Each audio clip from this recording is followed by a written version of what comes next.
Bonjour à tous.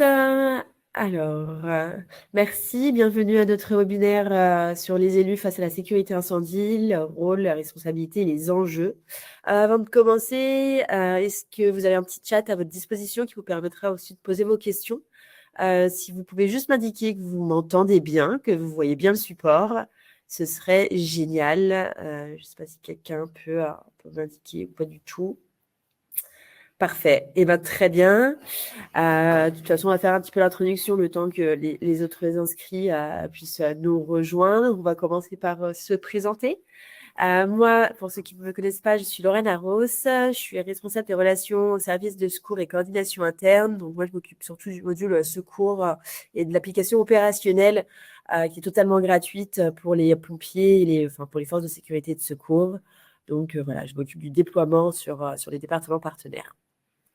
Et je suis accompagnée de Laurent. Ouais. Laurent Rieux, donc lieutenant-colonel en retraite, ancien chef du groupement gestion des risques au SDIS de la Savoie et grande carrière de préventionniste, et je reste formateur à l'École nationale des officiers de sapeurs-pompiers.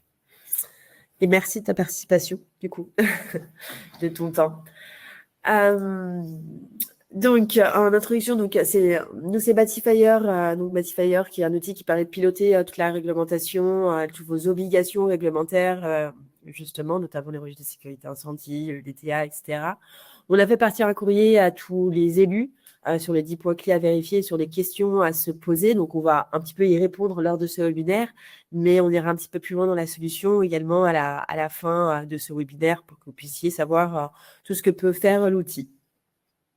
Donc aujourd'hui, qu'est-ce qu'on va aborder? Donc on va aborder le pouvoir de la police spéciale. Nous allons également aborder le rôle du maire après avis de la commission de sécurité, la responsabilité civile et administrative des élus. On va également voir les autres acteurs de la sécurité en ERP, donc établissement recevant du public, ERP. Les correspondants incendie et secours, mais je crois qu'on ira un petit peu plus vite sur ce passage. Quelques exemples et jurisprudence, si on a le temps, normalement oui. Et la conclusion, donc on est ensemble jusqu'à 11h45 à peu près. N'hésitez pas à poser des questions. Laurent est là pour ça. Laurent, je te laisse la main. Merci. Donc, se dire que tu me passes la souris ou... Comme tu veux. Hop, si tu pouvais faire avec ta souris. C'est plus simple. Sur la partie établissement recevant du public et immeuble de grande hauteur, donc le maire a un pouvoir de police spécial. Donc on va essayer de voir ça rapidement. En 45 minutes, forcément, le sujet est tellement vaste qu'on peut le développer. Et surtout, vous n'hésitez pas à poser des questions. On veille le chat et on répond en direct plutôt que se faire une séance de questions à la fin. C'est pas la peine. Donc, le Code général des collectivités territoriales confie au maire une responsabilité de police générale. Et sur la partie ERP et GH, on a bien un pouvoir de police spéciale qui va donc s'imposer. On va voir que c'est assez vaste quand même. La police spéciale, c'est-à-dire que le maire est amené à délivrer des permis de construire, des autorisations de travaux et à donner délivrer des autorisations d'ouvrir ou de poursuite de fonctionnement sur les établissements recevant du public après avis de la commission de sécurité. On verra un peu plus loin, la commission de sécurité, ça reste une commission technique qui donne un avis. Et on va voir qu'il y a des cas où l'avis lie l'autorité, le maire, et d'autres cas où c'est un avis consultatif, donc le maire peut prendre la décision qu'il veut après avis de la commission de sécurité. Donc, un établissement recevant du public, qu'est-ce que c'est? En gros, il y a plusieurs définitions. La première, elle vient du Code de la construction et de l'habitation, le R143.2, donc l'article R143.2. En fait, c'est toutes les personnes qui sont admises dans un établissement qui n'est pas une habitation, qui n'est pas un lieu de travail. Et donc, ce sont toutes les personnes qui sont admises en plus des travailleurs. Et le Code du travail, par contre, là, on peut discuter aussi avec les responsables d'urbanisme. Le Code du travail prévoit l'accueil du public au sein de l'entreprise. Donc, c'est pas parce que vous accueillez quelques personnes publiques, des représentants, des personnes étrangères à votre entreprise, que vous devenez un ERP dans vos bureaux, dans les bureaux de votre entreprise. Donc, attention. Donc, c'est pas forcément évident. En France, en fait, on a 3 grandes familles de bâtiments. On a les bâtiments d'habitation dans lesquels on loge, on a les bâtiments à usage professionnel dans lesquels on travaille, et on a les établissements recevant du public et les immeubles de grande hauteur qui, eux, mixent un peu tout. Donc, vous voyez, on a 3 grandes familles, donc forcément, il faut arriver à se positionner. En cas d'urgence, chaque seconde compte. Mais que se passe-t-il si les informations essentielles de vos bâtiments sont introuvables, inaccessibles ou obsolètes? Les secours ne pourraient donc pas en disposer pour intervenir plus rapidement et efficacement. Grâce à la solution digitale Batifire, les pompiers et autres services partenaires accèdent instantanément et gratuitement aux informations essentielles, telles que les plans, contacts, consignes et les biens à préserver en priorité. Notre module secours est toujours disponible, même hors connexion, afin d'apporter un service en toutes circonstances. Batifire, pour que vos bâtiments soient connectés au secours. Inscrivez-vous gratuitement dès maintenant.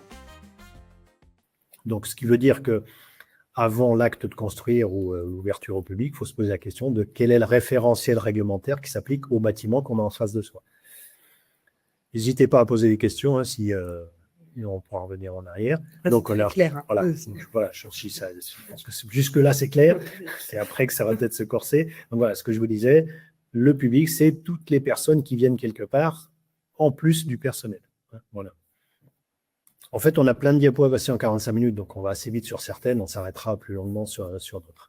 Il y a un point important également sur le thème de ce webinaire, hein, c'est la responsabilité des élus. En fait, on le verra après, les premiers responsables de la sécurité dans les établissements recevant du public, c'est défini par l'article 53.3 du Code de la construction et de l'habitation, les constructeurs, les propriétaires, les exploitants, donc ils sont tenus de respecter les mesures de prévention et de sauvegarde, tant au cours de la construction qu'en cours d'exploitation. Cet article, il couvre les élus. Hein, c'est vraiment fait pour ça, c'est-à-dire que ça couvre également les membres de la commission de sécurité, les autorités qui président les commissions de sécurité, on va le voir. Donc, en France, c'est très clair, la responsabilité première, ce sont les constructeurs, les propriétaires, les exploitants. Et il y a un autre article qui dit un petit peu la même chose. Je lis en même temps vos questions. Oui, on va parler des gîtes, des chambres d'hôtes, des maisons d'hôtes, tout ça, bien sûr, bien sûr. C'est pour ça que je dis là, on passe sur les premières grandes lignes, c'est assez facile. C'est après que ça se complique. Donc, on a un autre article, le R143-34, qui parle de l'exploitation des ERP. Et c'est exactement la même chose. Sur l'exploitation des ERP, c'est bien l'exploitant et le propriétaire, conjointement hein, d'ailleurs, qui sont responsables de la sécurité dans l'ERP. Donc, le maire, sur quoi il peut s'appuyer pour avoir un avis? Sur les commissions de code de sécurité, qui sont bien un organe technique d'étude pour la partie constructive, de contrôle et d'information, donc pour la partie visite périodique ou d'ouverture des bâtiments. Donc, les commissions de sécurité prennent diverses formes suivant les endroits où on est, suivant les départements, ça peut être constitué de compétences différentes, mais il y a des commissions départementales, d'arrondissement, intercommunales, communales, et donc qui ont des attributions distinctes. Généralement, la commission départementale s'occupe de tout ce qui est travaux, autorisation de travaux, permis de construire, et les commissions d'arrondissement intercommunales s'occupent de tout ce qui est visite. Mais ça, vous regardez dans vos départements, les commissions sont créées par arrêté préfectoral, donc vous avez la liste. Donc, ce que je vous disais sur la partie exploitation, donc un établissement recevant du public, la responsabilité, ce sont vraiment ceux qui construisent, qui font les travaux, donc ce qui veut dire que les entreprises qui ont construit, elles sont obligées de se conformer aux normes et aux textes. Et pour ça, derrière, on a des rapports de vérification après travaux faits par les bureaux de contrôle qui nous disent que tout est correct. Ce qui veut dire que l'élu, quand il prend une décision, il a quand même tout plein d'éléments, la commission de sécurité aussi. Et donc, il est prévu également dans les textes des visites périodiques en cours d'exploitation. Donc, un établissement s'est suivi avant sa construction sur le permis de construire, au moment de son ouverture avec une visite de réception, et après tout au long de sa vie. 3-5 ans, ça dépend de la taille des bâtiments. Et puis, il y a un point important, en bas de la diapo, le contrôle exercé par l'administration ou par les commissions de sécurité ne les dégage pas. Donc, les exploitants propriétaires ne les dégagent pas des responsabilités qui leur incombent personnellement. On parle bien de responsabilité personnelle de la part de l'exploitant et du propriétaire. Donc là, on voit dans le contexte réglementaire que ni la commission de sécurité ni le maire sont personnellement responsables de ce problème de sécurité, enfin de ces sujets de sécurité.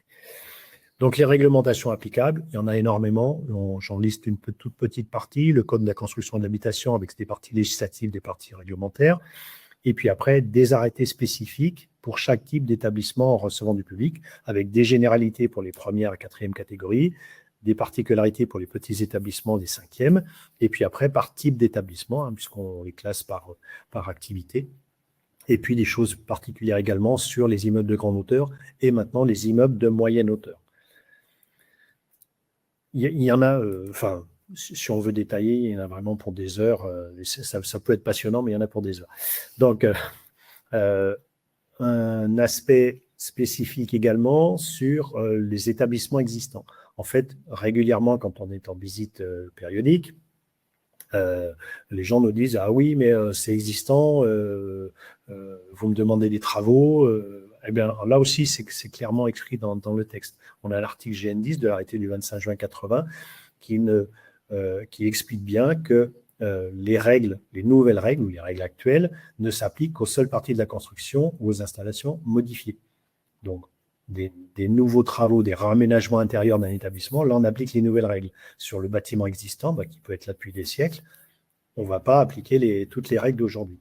Par contre, des travaux de mise en sécurité peuvent être préconisés par la commission de sécurité. On parle bien de préconiser. Ça doit être une prescription, ça reste une préconisation. Donc, en fait, l'idée, elle est liée aussi à l'évolution sociétale. L'acceptabilité du risque n'est pas la même aujourd'hui qu'elle l'était en 1960. Pour les plus anciens, rappelez-vous des colonies de vacances dans lesquelles vous êtes allés étant jeune, et regardez un centre de vacances aujourd'hui, ça n'a plus rien à voir. Donc, je prends le cas des centres de vacances, mais ça vaut pour tout.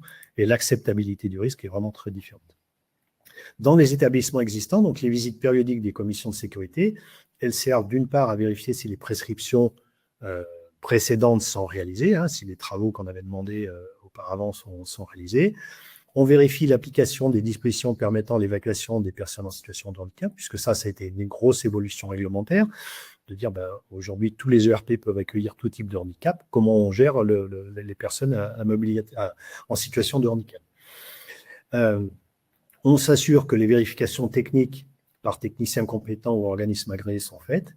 Et puis surtout, c'est le point 4, les commissions de sécurité peuvent suggérer des améliorations ou modifications en termes de sécurité. Donc, oui, le bâtiment est existant, il n'a pas évolué depuis 15 ans. Pourtant, depuis 15 ans, il y a eu des nouveautés sur ce type d'établissement. Et on va amener le bâtiment à élever son niveau de sécurité pour essayer d'atteindre des objectifs de sécurité. C'est ce qui est bien aujourd'hui par rapport à il y a 20 ou 30 ans. Le terme d'objectif de sécurité est dans les textes et on vise vraiment à amener un niveau de sécurité correct. Et puis, la commission de sécurité peut étudier aussi, dans chaque cas d'espèce, les mesures d'adaptation qu'il y a lieu d'apporter. C'est important d'avoir cette idée en tête, de dire qu'en fait, certes, il y a un cadre réglementaire, mais et des objectifs de sécurité, et on peut adapter, naviguer entre une borne gauche et une borne droite, pour dire on élève le niveau de sécurité sans forcément remettre en cause complètement le bâtiment, notamment dans l'existant. On imagine un monument historique, un musée qui est là depuis 2 siècles, on ne va pas forcément traiter comme si on construisait un musée moderne. Le musée étant pas le cas le plus difficile, mais c'est jamais évident. Et ça vaut pour la stabilité au feu. Il n'y a qu'une chose sur laquelle on ne déroge pas, ce sont la largeur et le nombre de sorties. Où là, il y a quand même des règles très précises à respecter. Donc, le maire, après avis de la commission de sécurité, qu'est-ce qu'il doit faire? En fait, donc les commissions de sécurité, comme je vous disais, elles étudient les dossiers de travaux, ils effectuent des visites, ouverture périodique, visite d'opinion, on en parlera également, et elles rendent un avis consultatif, qui est favorable ou défavorable. Cet avis, il est destiné à l'autorité de police, donc qui est le maire, pour dire, monsieur le maire, tout va bien, tout va pas bien, on est au milieu. Et donc, la commission de sécurité, elle est également là pour conseiller, parce qu'en fait, l'élu, quand il prend une décision, le maire, quand il prend une décision, il est tiraillé entre l'aspect économique, l'aspect fonctionnel du bâtiment, l'avis de la commission de sécurité, plein d'éléments qui doivent l'aider dans sa décision. Donc, en cas d'avis favorable sur un PC, donc DACAM, c'est le dossier d'autorisation de construire et d'aménager un ERP, pour les non-initiés. En gros, c'est l'autorisation de travaux. C'est pour distinguer la déclaration de travaux, qui est un terme d'urbanisme, du réaménagement intérieur qui, lui, concerne un ERP. Donc, avis favorable, le maire prend sa décision sans problème. Avis défavorable sur un permis de construire ou une autorisation d'aménager, là, le maire peut quand même délivrer l'autorisation de construire. Bon, évidemment, si vous délivrez un permis de construire sur quelque chose qui est déjà non conforme au début du permis de construire, avant le permis de construire, ce sera difficile de l'ouvrir avec un avis favorable. Donc, les maires ne délivrent pas de permis de construire sur un avis défavorable, mais ils pourraient. Le seul point qui lie l'autorité à l'avis de la commission, ce sont les demandes de dérogation. Si une demande de dérogation est refusée par la commission de sécurité, le permis ne peut pas être délivré. Bon, moi, je ne l'ai jamais vu dans ma carrière, mais c'est le seul endroit, réglementairement, c'est le seul endroit, le seul point où le maire est lié à l'avis de la commission de sécurité. Et si la sécurité de votre bâtiment était consultable partout et tenait dans votre poche ? Fini les classeurs poussiéreux, les oublis, les doubles saisies, les recherches, les relances, les interrogations. Avec Batifier, centralisez toutes vos obligations réglementaires dans un registre de sécurité 100% digital, simple, intuitif et toujours à jour. Pilotez la conformité de votre patrimoine grâce à 13 modules complémentaires conçus pour vous faire gagner du temps, réduire les risques, renforcer la traçabilité et la collaboration. Batifier, passez au registre de sécurité nouvelle génération. Testez-le gratuitement dès maintenant. Les manifestations exceptionnelles, donc, alors les manifestations de cirque forain, donc c'est le cirque qui vient s'implanter dans votre commune. Là, en fait, le propriétaire, enfin l'exploitant du cirque doit vous envoyer l'extrait de registre de sécurité 15 jours avant, et il n'y a pas de visite de commission de sécurité, il n'y a rien qui se passe. Les manifestations exceptionnelles, qu'est-ce que ça concerne ?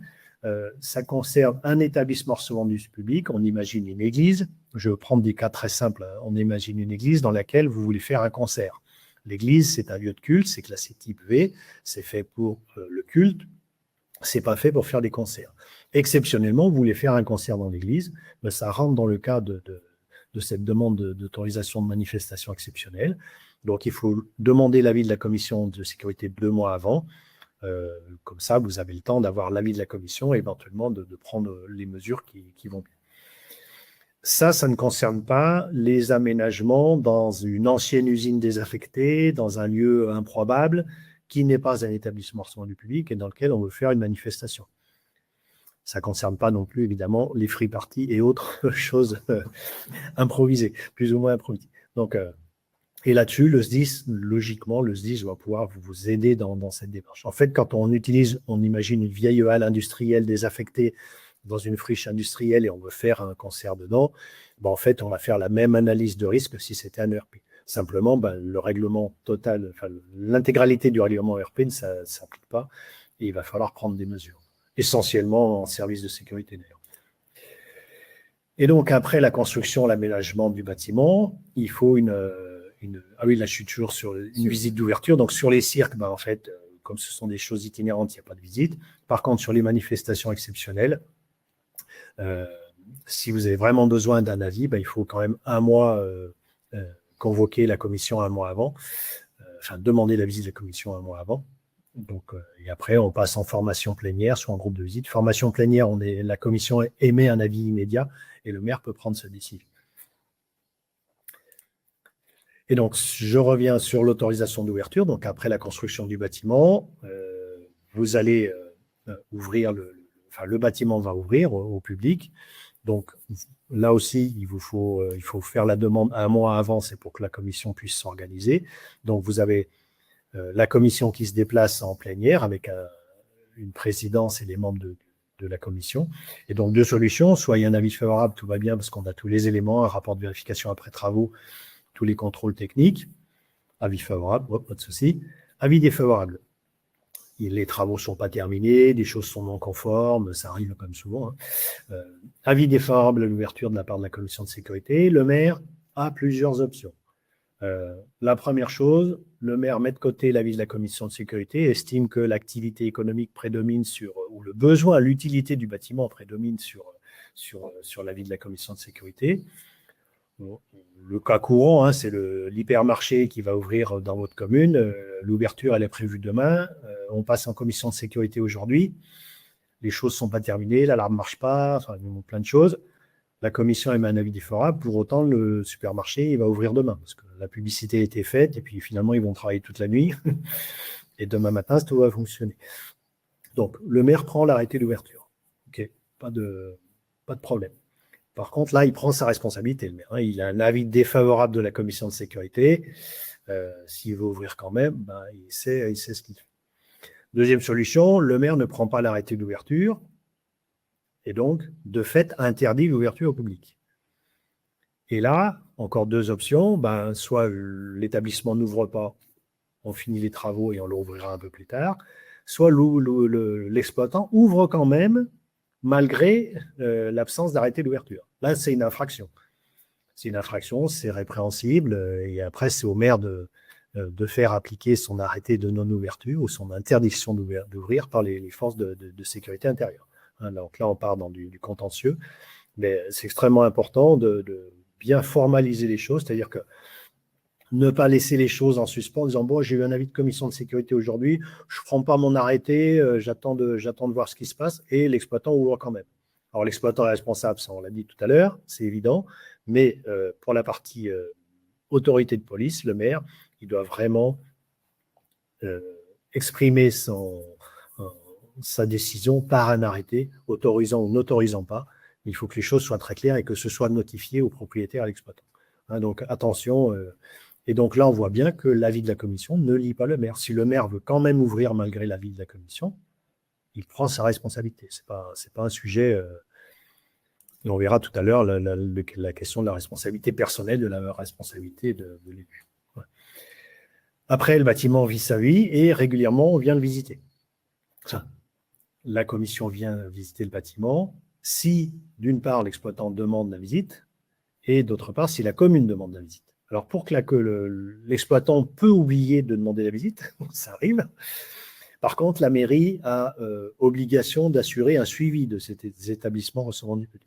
Ce qui veut dire que dans votre mairie, alors quelle que soit sa taille, petit village où il y a une église, une salle polyvalente, une école, je caricature un peu, hein, excusez-moi, c'est pas difficile à suivre. Grosse commune avec beaucoup d'établissements recevant du public, vous avez un service qui s'en occupe. Et c'est vraiment important d'être à jour et de savoir comment ça se passe. Donc, les visites, c'est tous les 3-5 ans généralement. Et donc, le groupe de visite est convoqué plusieurs jours avant. Donc, le mieux, c'est quand même, lorsque le SDIS vous envoie la liste des ERP de votre commune une fois par an, ça c'est une obligation de la préfecture, puisque le secrétariat de la commission de sécurité départementale est délégué au SDIS dans les textes. Donc, vous recevez votre liste de ERP à visiter pour l'année, vous regardez un petit peu où vous en êtes, si ce sont des bâtiments communaux, est-ce que vos contrôles sont faits, est-ce que tout va bien. Si ce sont des ERP gérés par des privés, c'est important de savoir où ils en sont également, s'ils ont réalisé les prescriptions antérieures et autres. Donc, les visites périodiques, ce n'est pas une option, c'est une obligation.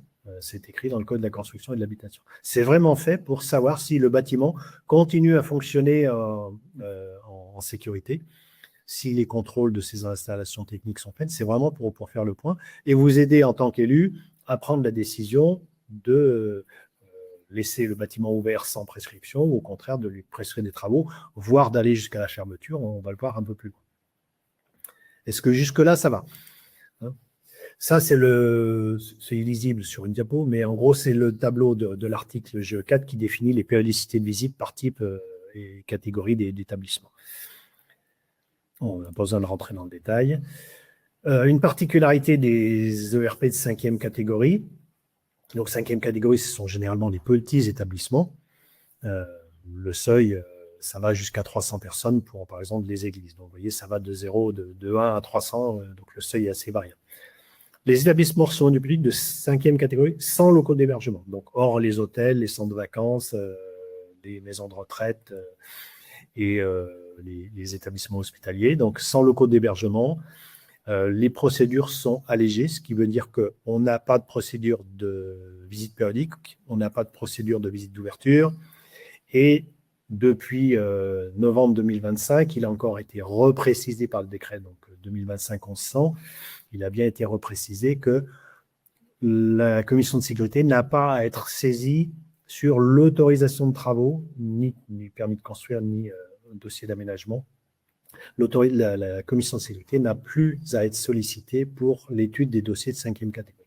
Alors, plusieurs élus, oui. Moi, j'ai une question, justement. Du coup, pour les manifestations exceptionnelles, vu qu'il n'y a pas de visite pour les pour les 5e catégories, Ouais. est-ce que pour les manifestations exceptionnelles, il y en a une par contre? Non, les manifestations exceptionnelles, en fait, pareil, ça dépend de la taille de la manifestation exceptionnelle. Okay. Si on est sur un concert de 1000 ou 2000 personnes, c'est pas la même chose que si on fait le petit concert avec 200 personnes dans l'église. Oui, d'accord. Bon, ouais.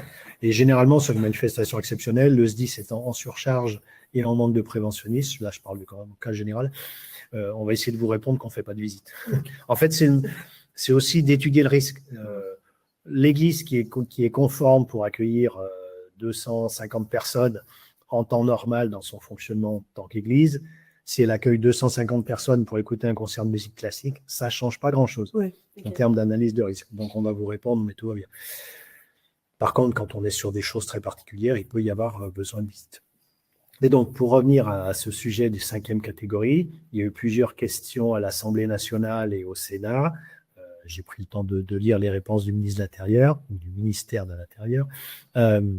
En fait, c'est pour vous dire, non mais c'est pas parce qu'il n'y a pas d'avis de commission de sécurité sur le permis de construire ou l'aménagement du supermarché. Hein. Un supermarché de 600 mètres carrés en simple rez-de-chaussée, ça peut rester un établissement de 5e catégorie. Et c'est vrai qu'un supermarché de 600 mètres carrés en simple rez-de-chaussée, en termes de risque pour le public, c'est très, très, très proche de zéro. Même si le risque zéro n'existe pas à boomer de vous, forcément. Mais en fait, voilà. Et par contre, ce que répond le ministre de l'Intérieur à ces questions parlementaires, c'est de dire non, mais les commissions de sécurité sont aussi là, on va le voir plus tard, elles sont là pour vous aider sur des points particuliers lorsqu'il y a danger. Et on va voir que le danger, il n'est pas dans le supermarché de 600 mètres carrés en simple rez-de-chaussée. Par contre, dans le bar clandestin ou dans le bar en sous-sol, ouais, il peut y avoir des questions.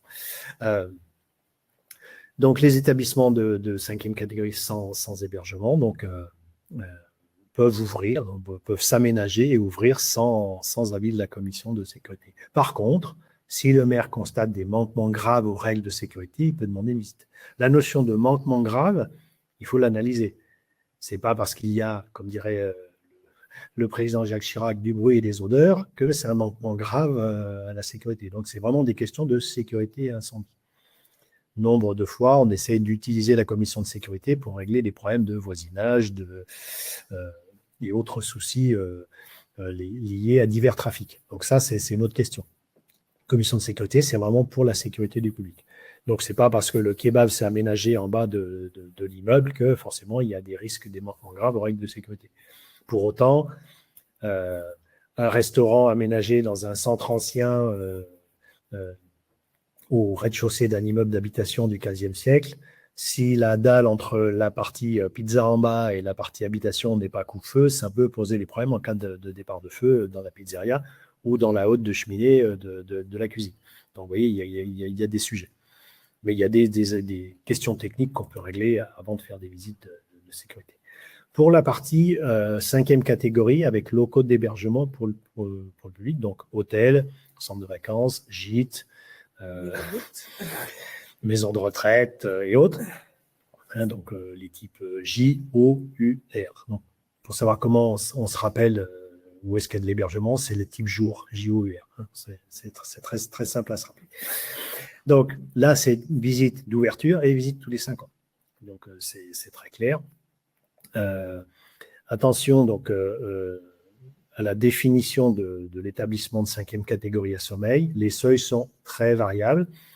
On est à 15 personnes quand on est en gîte et autres locaux d'hébergement. Et par contre, on est à 7 personnes lorsqu'on héberge des mineurs et on est à 7 personnes lorsqu'on héberge des personnes âgées ou des personnes handicapées, de type J.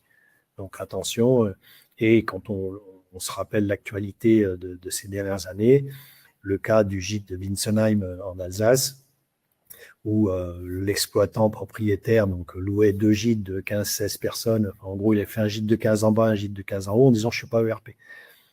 Bon, si, en plus, ils accueillaient des personnes handicapées, donc le seuil n'était pas à 15, mais à 7. Donc, vous voyez, donc ça, après, la justice tranchera sur d'autres sujets.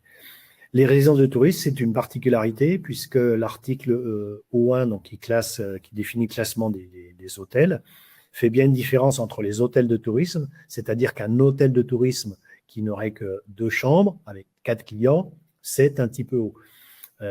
Par contre, une résidence de tourisme peut être classée ERP ou classée habitation. Donc ça, c'est vraiment variable en fonction du projet de départ et des services qui sont rendus. Donc là aussi, on peut faire une étude assez longue et une présentation assez longue du sujet. Et comme je vois que je suis à la moitié du diaporama et que j'ai mangé les 2/3 du temps, je vais accélérer.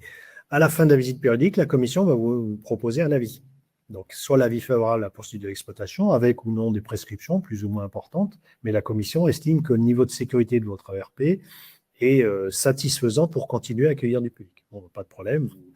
Par contre, le maire doit notifier à l'exploitant, au propriétaire, sa décision. C'est sous la forme d'un arrêté, c'est sous la forme d'un courrier, c'est accusé à requête de réception ou pas, c'est la police municipale qui notifie, peu importe. Mais ce qu'il faut, c'est laisser un écrit en disant, suite à l'avis de la commission, je vous autorise à fonctionner, continuer, tout va bien. Vous n'êtes pas obligé de reprendre un arrêté d'ouverture. D'ailleurs, un arrêté d'ouverture, il y en a un au départ et après, il peut ne plus y en avoir du tout jusqu'à la fin de l'avis de l'établissement. En cas d'avis défavorable, attention, 2 choses. Si le péril est imminent, que c'est extrêmement grave, que l'établissement est dangereux, la commission va non seulement vous dire que c'est défavorable, mais en plus, elle va vous dire que c'est dangereux. Alors, le mot dangereux ne va pas forcément être écrit, mais dans l'idée, on va vous dire attention, grave danger, péril imminent. Là, on peut fermer immédiatement parce qu'il y a péril imminent. Alors, cette notion de péril imminent, elle n'est pas simple à définir. Pour autant, si on a un avis défavorable, il faut mettre en demeure l'exploitant et le propriétaire de faire les travaux nécessaires pour retrouver un niveau de sécurité satisfaisant. S'il n'y a pas de péril imminent, vous ne pouvez pas prendre un arrêté de fermeture immédiat. Donc, attention à ça. Donc, l'arrêté de fermeture, c'est vraiment le coup près, en cas d'extrême gravité, et si l'exploitant et le propriétaire ne font pas ce qu'il faut. Si vous avez lancé la procédure de mise en demeure en disant sous 1 mois, je mets un dossier d'aménagement, sous 3 mois, il faut avoir fait ça, ça, ça et ça, ou vous déposer un échéancier de travaux, vous pouvez prendre un arrêté de fermeture. Donc là, si vous ne savez pas trop comment faire, dans les préfectures, les services de protection civile sont là pour vous aider. Et donc, le péril grave et imminent, on revient sur le cas de police générale du maire. Donc là, vous pouvez fermer. Mais la notion de grave et imminent, c'est pas simple. Et puis, surtout, si vous ne faites rien en tant que maire, où il y a un avis défavorable sur le RP, vous ne faites rien, vous ne notifiez pas, vous laissez courir. Le préfet peut se substituer. Alors déjà, dans toutes les préfectures, les services de protection civile vont vous relancer régulièrement sur les avis défavorables. Ils ont un système habituellement, tous les 3 mois, 6 mois, on vous relance, où vous en êtes. Et il y a un moment où le préfet peut se fâcher, le préfet, la préfète, peut se fâcher, se substituer au maire et prendre l'arrêté de fermeture. Alors, je vais être trivial, mais des fois, ça arrange les élus que le préfet se substitue. Comme ça, c'est pas le maire qui est méchant, c'est le préfet. Mais ça peut être des arrêtés de fermeture pris par les préfets. Et j'en ai vu très peu au début de ma carrière. Il y en a un peu plus maintenant. Voilà.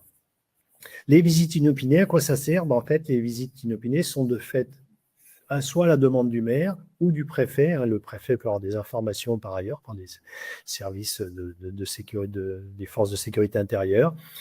Et une visite inopinée, il faut vraiment que la situation soit grave. Le cas typique, c'est, vous savez que le bar d'à côté, les voisins sont pleins, le bar d'à côté a fait des travaux sans autorisation, où vous imaginez qu'ils ont mis de l'isolant phonique style mousse de polyuréthane, comme on l'a vécu au Coba Libre à Rouen ou à Crans-Montana. Vous savez qu'il y a des choses qui dysfonctionnent, ou au contraire, on l'a vécu, mes collègues l'ont vécu il y a quelques temps en Savoie, c'était au départ un salon de thé, et puis le coin détente du salon de thé est devenu un bar la nuit, quoi. Donc oui, là, il y a danger grave, donc vous pouvez demander une visite inopinée. Une visite inopinée, ça s'organise, puisqu'il faut convoquer la commission de sécurité. Et surtout, ce que vont vous demander les préventionnistes ou les services du SDIS, c'est de dire, OK, on peut aller faire une visite inopinée à n'importe quelle heure du jour ou de la nuit, monsieur le maire, madame le maire, il n'y a pas de souci.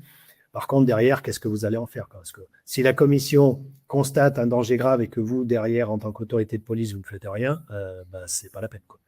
Et je vous dis, la commission de sécurité n'est pas là pour régler les querelles de voisinage. C'est pas parce qu'il y a litige entre le restaurateur et le voisin du dessus qu'il faut convoquer la commission de sécurité. Voilà.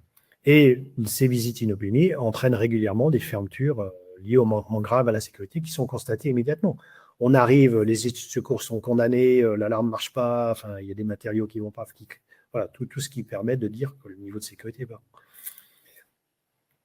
Les responsabilités des élus, en fait, en cas de sinistre dans un ERP, donc la responsabilité civile de la commune pourrait être engagée. Et par contre, l'élu, le maire en tant que tel, sa responsabilité n'est engagée que s'il y a une faute personnelle, et la faute personnelle où on a un critère de détachabilité du service. Donc, on sépare bien la partie responsabilité civile de la partie faute de l'élu.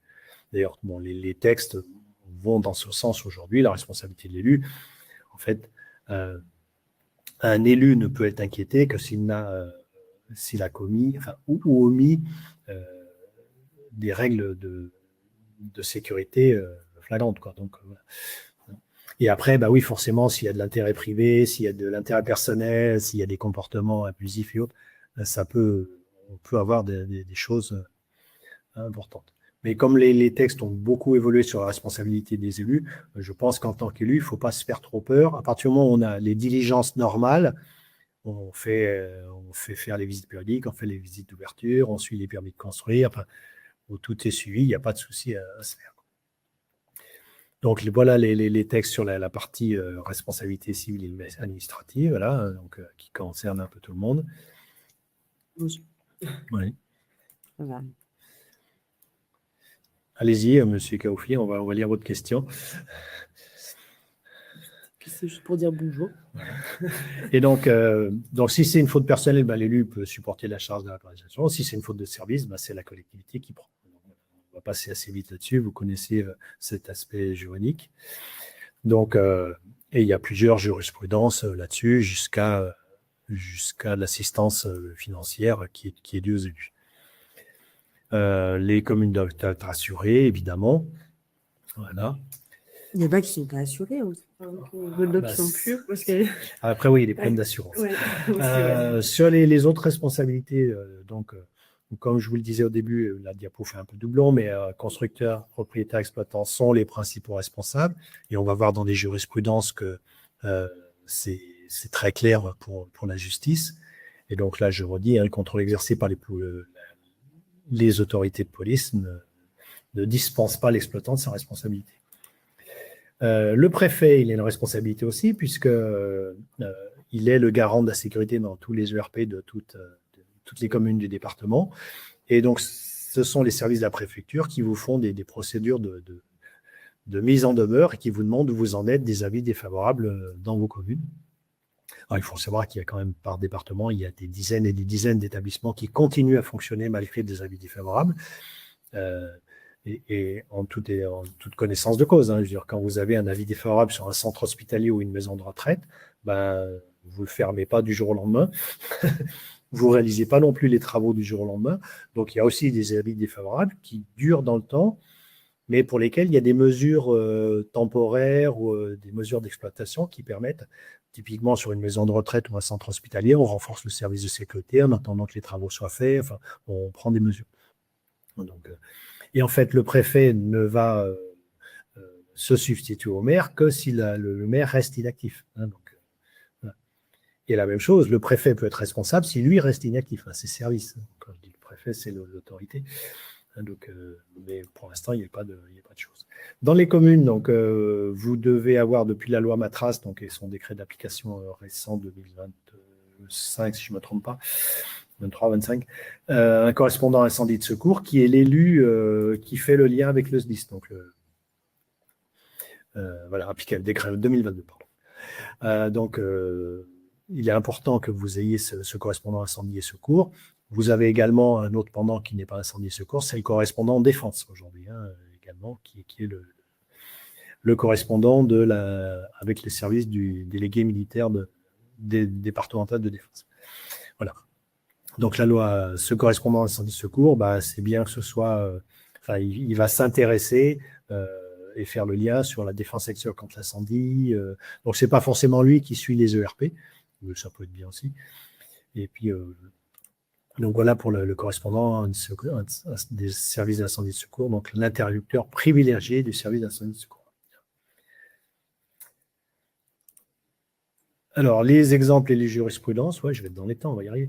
Donc, le 5-7, ça date quand même de 1970, mais le maire avait été reconnu responsable. Mais donc, le problème, c'est qu'il n'y avait pas eu de contrôle avant ouverture et le maire n'avait rien fait pour faire cesser l'exploitation illicite. Il avait même donné l'autorisation pour cette soirée. Forcément, là, il y avait faux. 146 morts, quand même. Oui, 146 morts. Si vous passez à Saint-Laurent-du-Pont, le monument existe, bien sûr, et il est très, très souvent visité.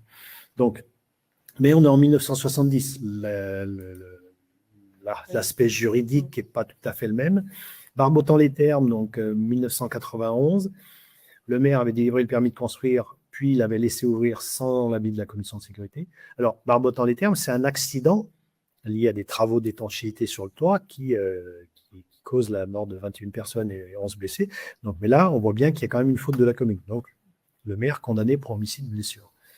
On est en 1991. Là encore, les choses ont évolué depuis. Clinique de Bru, 1993, 20 morts et 1 blessé. La visite des installations par la commission de sécurité n'avait pas été sollicitée par le maire. Le maire est poursuivi, condamné pour homicide et blessures involontaires. Vous voyez, là aussi, les choses ont bien changé en termes de... Beaucoup plus récent, donc Cuba Libre, 5 août 2016 à Rouen, petit bar de 5e catégorie, une vingtaine de mètres carrés en sous-sol, tout petit, 20 mètres carrés en sous-sol, 14 morts. Des jeunes gens en plus. Et donc, de graves manquements à la sécurité. L'accès étroit, c'est une chose, mais la porte de sortie de secours du sous-sol qui permettait de fuir par le garage les parkings de la résidence étaient verrouillés. L'isolation avec matériaux extrêmement fins, bouche de polyuréthane, c'est exactement le même type de matériaux qu'on retrouve à Crans-Montana. Pas de désenfumage, pas d'alarme. Et donc, construction édifiée en violation des dispositions réglementaires. Donc, le gérant du bar et son frère sont condamnés 5 ans de prison, dont 3 fermes, pour homicide et blessures involontaires. La commune n'est pas condamnée, n'est pas inquiétée. Vous voyez, les choses sont... Après, sur Crans-Montana, je vais surtout rien vous dire, puisque en plus, c'est du droit suisse, qui n'est pas forcément le même que le nôtre. Donc, il ne faut surtout pas faire de parallèle avec ce qui se passe chez nous. Donc, les conclusions, si vous êtes maire, donc vous devez, avant les travaux, solliciter l'avis de la commission, sauf pour les ERP de 5e catégorie sans sommeil. Avant l'ouverture, donc vous demandez la visite d'ouverture, un mois avant, et vous devez prendre un arrêté ou non, prendre un arrêté d'ouverture. Donc là, on est très clair là-dessus. Tracez toujours ce que vous faites sur les établissements du public. Et je dirais tracer tout ce que vous faites. C'est une règle générale. Et pendant l'exploitation, donc, le contrôle périodique des établissements avec l'assistance de la commission de sécurité. Donc, faites bien vos demandes.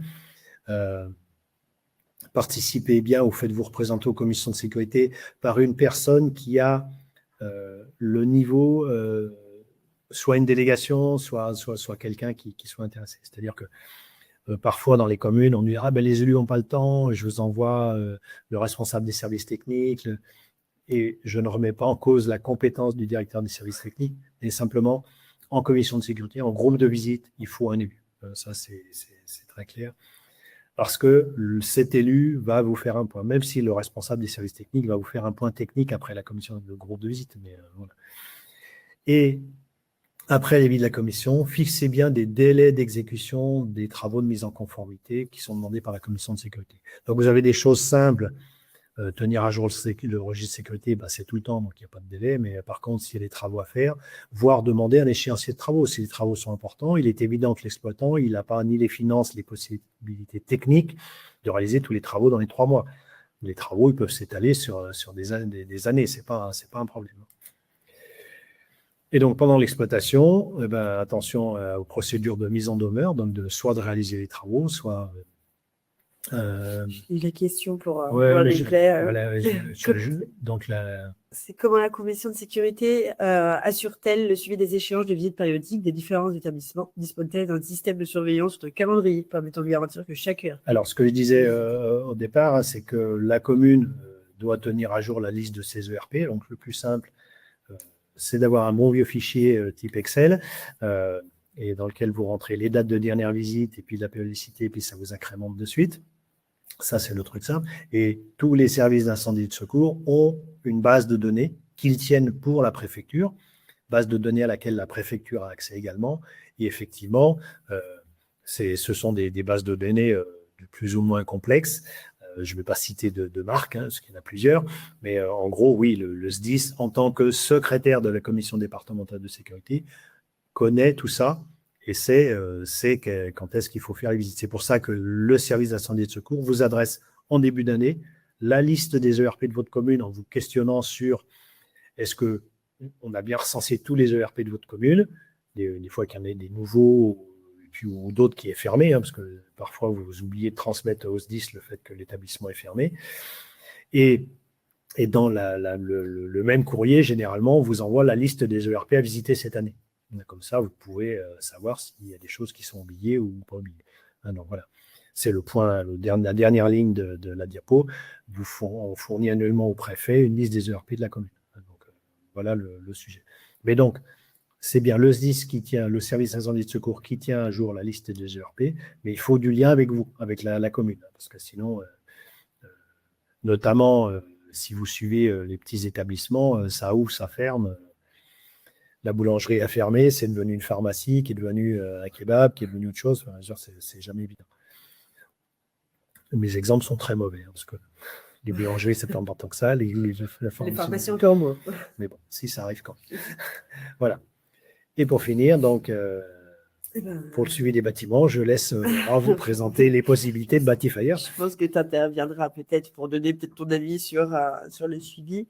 Juste, est-ce que Jean-Philippe, est-ce qu'on a répondu à vos questions? Parce qu'après, c'était plutôt les obligations du propriétaire et quels contrôles sont obligatoires après? Quels contrôles c'est l'état des types pour savoir oui. Alors, un gîte de plus de 15 lits ou une chambre d'hôte de plus de 15 lits, c'est un établissement recevant du public, plutôt de type EO.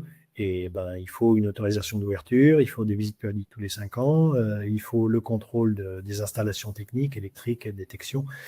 Non, c'est vraiment sérieux. Et y compris lorsque vous avez des gîtes communaux, attention, vous avez tantôt double responsabilité de propriétaire et d'autorité de police. Donc attention à ça. Et des systèmes de sécurité incendie avec détection automatique d'incendie, ça ne se laisse pas sans surveillance. Donc, oui, il y a quand même du vrai sujet. Justement, tu me fais une transition toute faite. En fait, on se pose, vous êtes tous déjà posé la question de est-ce que vous avez bien réalisé tous les contrôles? Est-ce que les travaux auraient dû être déclarés? Est-ce que la dernière prescription a été levée? Où est-ce qu'il y a le dernier rapport? Il y a quand même pas mal de choses à se rappeler sur la vie d'un bâtiment. Et du coup, on a mis un outil justement collaboratif qui permet de gérer et de centraliser toutes les obligations réglementaires. Donc, du coup, vous avez une veille aussi réglementaire intégrée selon le type d'établissement qui vous dit justement vos obligations réglementaires en fonction de l'installation. Vous pouvez également créer des bons d'intervention pour qu'on vienne directement lever les prescriptions pour le bon de contrôle, etc. La commission de sécurité peut également venir en amont voir si tout est OK. Donc, ça fait quand même gagner du temps le jour J. Vous avez donc le registre de sécurité incendie, mais pas que. Vous avez également les documents uniques, les aires de jeu, le registre des aires de jeu, justement, qui sort très bientôt. On a refait également le carnet sanitaire il n'y a pas très longtemps, les ICPE, l'amiante, tout ce qui est aussi registre d'accessibilité. Donc, ça permet vraiment de centraliser toutes les données réglementaires, d'avoir des automatisations et des rappels de conformité et donc, du coup, de gérer aussi vos multisites plus facilement. On avait également de l'IA, justement, pour tout ce qui est rapport, observation, vous n'ayez pas à chaque fois à aller pointer et que ça vous relève dans le rapport tout ce qu'il faut relever et faire. Et c'est accessible partout, donc depuis un PC en mode SaaS, donc rien besoin d'installer, ou depuis aussi votre smartphone ou tablette. Donc voilà, on a rajouté également la signature électronique, les signatures pour tout soit conforme. Donc Laurent a déjà utilisé en commission de sécurité, c'est ça aussi, à l'époque. Et c'est vraiment, là on revient sur le registre de sécurité, où en fait, le registre de sécurité, c'est pas un cahier rouge forcément, donc les solutions informatiques sont très très bien. Et en plus, des formules comme Batifier permettent, lorsque vous préparez la visite, moi je l'ai vécu notamment avec la région, avec d'autres communes, où on a accès directement au dernier rapport de contrôle des installations techniques. Enfin bon, il y a tout un tas, et ça permet de préparer la visite, d'être beaucoup plus serein. Et aujourd'hui, c'est vrai que tout est dématérialisé. Donc, ce sont des solutions extrêmement intéressantes. Du coup, dans cet outil, vous avez également un module qui est complètement gratuit, qui est un module secours, qui permet en fait de connecter vos bâtiments aux forces de sécurité et de secours. Actuellement, on a 30 départements, 30 partenaires, mais également le GIGN et les RAID sur le territoire national. Ce but, c'est de pouvoir donner, vous, les informations sensibles les informations de votre bâtiment, c'est-à-dire les plans, les contacts, comment rentrer pour qu'en cas d'urgence, ils puissent intervenir plus rapidement et plus efficacement. C'est totalement gratuit et de toute façon aussi au niveau sécurité, c'est totalement crypté. Il n'y a que les SDIS et les GIGN et le RAID qui peuvent avoir accès à vos données. Donc voilà, ça limite vraiment les dégâts et ça fait quand même gagner du temps. Donc c'est totalement gratuit. Vous pouvez créer votre compte tout de suite directement sur le site batifier.fr. Et en fait, vous verrez, vous vous laissez guider, vous avez des cases à remplir, vous glissez votre plan, vous mettez votre contact et comme ça, s'il y a un problème, le SDIS peut directement avoir accès aux données et y intervenir. Et si votre SDIS n'est pas référencé Batifier, faites pression auprès des élus qui sont au conseil d'administration du SDIS, voire le préfet pour dire c'est une idée. Justement, le coût, c'est gratuit. Donc... Le module secours, c'est totalement gratuit. Voilà. C'est gratuit pour le SDIS et c'est gratuit pour l'exploitant. Ouais, pour le module secours, en tout cas. Après, pour les autres modules, le registre sécurité, DTA, etc., c'est un abonnement. Selon le nombre de sites, bien sûr, qui est dégressif. Vous avez une calculatrice, nous, les prix sont accessibles, qui est disponible sur notre site batifier.fr pour justement simuler, puisque selon que vous soyez public ou privé, l'association, les prix peuvent varier. Donc voilà, si vous avez juste à aller sur notre site internet que je vais vous mettre dans le chat et vous pouvez avoir le tarif directement.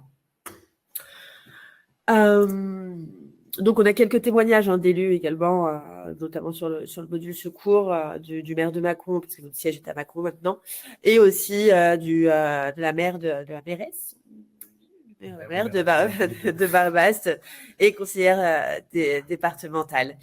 On a quand même plus de 100 000 bâtiments qui sont déjà connectés sur le module secours, évidemment. Après, on a des clients également premium qui payent également notre solution, comme Carrefour, la ville de Limoges. On a aussi beaucoup de collectivités, l'île de Thonon. Donc, ça permet vraiment de pouvoir suivre tous vos bâtiments sur une seule plateforme. Ceux qui voudraient venir nous voir en vrai, je ne sais pas où tous vous êtes basés, on fait une édition Batifier Connexion à la caserne d'Ambert-en-Bugey, donc ce sera dans l'Ain, sachant que le SDIS de l'Ain, c'est eux qui sont à l'initiative du projet du module secours. Donc du coup, qu'on a eu cette petite idée de connecter les bâtiments en force de sécurité et de secours, tout simplement. Donc voilà, en fait, on organise des tables rondes, des ateliers, justement, pour aller vraiment à la rencontre et répondre à vos questions sur les problématiques incendie ou autres. Donc, venez nombreux, c'est de 9h à midi et demi. Donc, si vous voulez nous rejoindre, ce sera avec plaisir. Il suffit juste de s'inscrire en scannant ce petit QR code ou en nous envoyant un mail sur contact@batifier.fr. La prochaine fois, alors, avec plaisir. Avec plaisir. On en fait un Mâcon aussi l'année prochaine. Ce sera toujours au mois de mars. Donc, il y a aussi souvent tous nos 10 partenaires. Donc, comme ça, on est bien rassemblés, on va dire, tous ceux qui travaillent avec nous. En termes d'exploitation, comment un intervenant, par exemple, technicien, fait-il pour signer? Et faut-il une tablette ou PC dédié à votre application? Non, pas besoin de tablette ou PC. Soit il signe en rentrant directement, quand il rentre au bureau, soit depuis son smartphone. Il signe en signature électronique parce que lui aura un accès que vous lui aurez créé au préalable, en fait. Ça, je ne sais pas si vous avez, si j'ai répondu à votre question. De toute façon, vous allez recevoir un email de notre part avec un petit questionnaire. Si vous avez d'autres questions, évidemment, on reste à votre disposition. Je vous mets l'adresse contact sur laquelle vous pouvez faire soit une demande, soit poser des questions complémentaires. Il y a plein de petites vidéos également qui sont intéressantes sur l'outil que je peux vous rajouter. En tout cas, je tiens à remercier encore une fois de plus que Laurent Rieu. Merci pour ta présentation. C'est toujours aussi clair et limpide de toute façon. Donc, si vous voulez le support, n'hésitez pas à le faire depuis notre boîte contact. Je vous mets les petites vidéos. Donc, il y en a plusieurs sur YouTube. Elles prennent pas longtemps. On a notamment les 10 raisons d'adopter un Batifayer pour les collectivités. Donc, ça vous explique vraiment un petit peu mieux que moi la plus-value de la solution pour vous. Alors, je ne sais pas si ça va bien, vous voyez, mais oui, ça, on voit bien. Donc, voilà, merci. Si vous n'avez plus de questions, est-ce qu'il y a des questions que j'ai loupées? Non. En tout cas, non. Donc, merci Merci de beaucoup. votre écoute. Si vous voulez prendre rendez-vous, il y a le QR code. Et puis, à très bientôt. Au revoir. Au revoir.